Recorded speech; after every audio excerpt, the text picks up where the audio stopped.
I realize that cleaning the house, something that you think is a wholesome, good idea that's good for your health, depending on what you're using, can actually make things a lot worse, can actually impact your health in a negative way. And that never even occurred to me before. No. I just thought, well, it's clean, it's bleach, and it smells like ammonia. It must be good.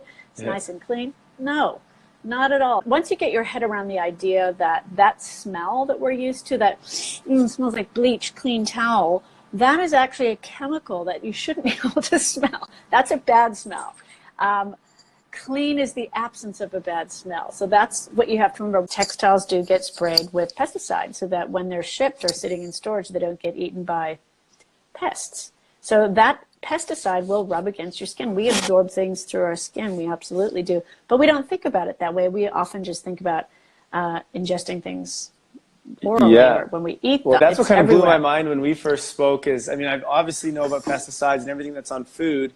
And then, you start to learn about, well, what you're putting on your skin, but it was the things that, like, on your furniture and your drapes and your clothes and all these things that you don't think about. It's these little decisions that we make, and it's the everyday exposure that can lead to things like super allergic kids that can't eat a peanut butter sandwich because our bodies can only take so much exposure before they get hypersensitive. And it's that allergic response.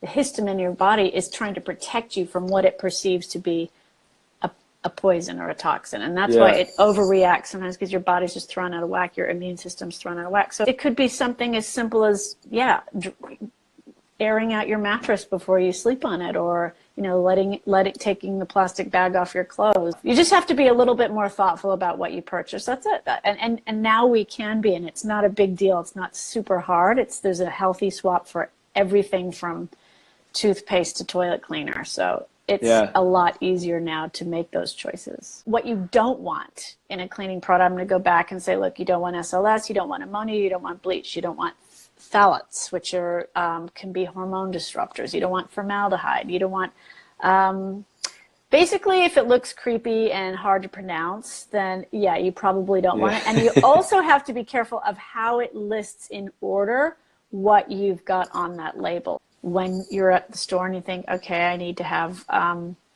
dish soap or whatever, before you reach for that cheap dish soap, think about the full life cycle and the real cost of that cheap dish soap. Because it's more than what you could possibly imagine.